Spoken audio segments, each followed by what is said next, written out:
Spirits do not rest. And you know that you are spirit, you are just in a body so that you're able to navigate this earth realm. Spirituality would never just clock out when it wants to. We're already in the end of the year, and what most people are thinking of is, I need to unwind and just reposition myself for the new year. Just make sure I start on a strong and positive ground. However, there are certain parts of your life that don't have the right to just shut off and shut down. You don't have the right to just turn it off when you wish and turn it on when you wish. Content creators would tell us today that they pre-batch content, right? You're thinking ahead of time. You're deciding, if I want to release a YouTube video once every week, I can literally sit down and shoot 6 videos for the next month and a half. I'm good.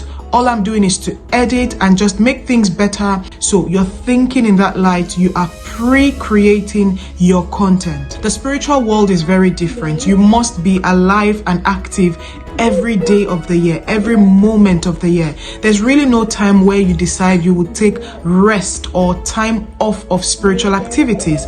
Unfortunately, there is not. Spirits do not rest. Right? And you know that you are spirit, you are just in a body so that you're able to navigate this earth realm. Nehemiah, shh, please.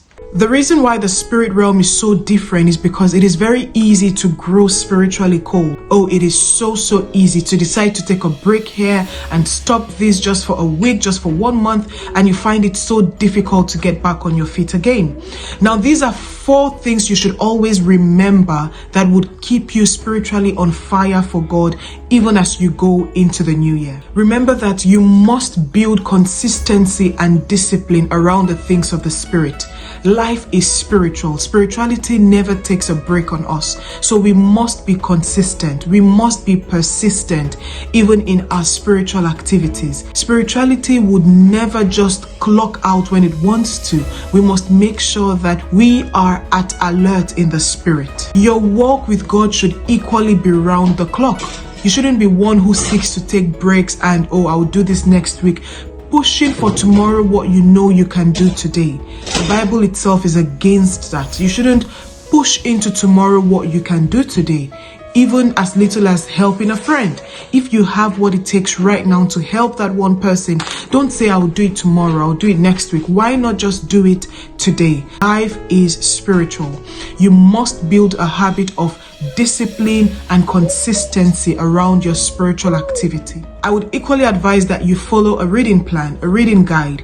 This would help you very strongly. There's the famous one, the YouVersion Bible app. Just keep at it, and as we said earlier, consistently. This reading guide would help you know where to start from, what to do. And that just literally reminds me, some weeks ago I was saying I want to read through the book of Acts before the end of the year, and I believe I'm putting this out there even to keep myself accountable. There's so many plans that would make you read the book of Acts even in 7 days. You know, you can decide to sit down and read it in 1 day, in 2 days. So you can build your own plan, or you can follow pre-structured plans just to help you fellowship with God much more and much better. Also, you may want to take part or engage in your church activities. I want to believe you are a part of a Bible-believing church. Take part in church activities, whether they are your early morning prayers, your Bible study, your Sunday worship service, whatever it is. Community dedicated services. Just say yes to service. Say yes to the things of God, because the church has been set to run round the clock. So they always have activities to keep us engaged and burning for God. You want to make sure you are on a spiritual high into the new year. Make sure you engage in your church activities. Point number 4, you should have a goal or a target you wish to achieve by the end of the year. You should have a target. Oh, I want to have read this number of chapters. I want to have read 2 books, 2 Christian books. I want to learn 2 new songs in this particular language, right? Have a goal, have something you're working towards. Definitely this would keep you accountable. It will keep you in check. That is why even when we go to school as children, there is a curriculum, there is a structure.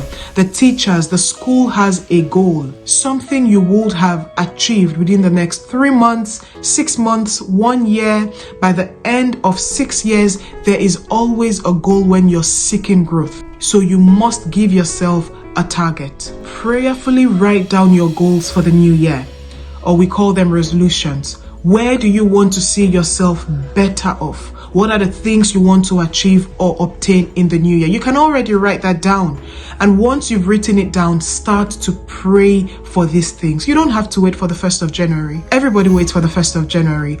Write them down today as you watch this video. Pick up a quick notepad or go to the notes app on your phone and write down your goals for the new year and start to pray towards it. That would give you a spiritual activity to carry on even through the Christmas holidays, even through the rest of the year. If you want to keep growing your Christian walk with God, this video right here will definitely help you. Thank you so much for your time. Do like, share, subscribe. Until I see you again, Shalom.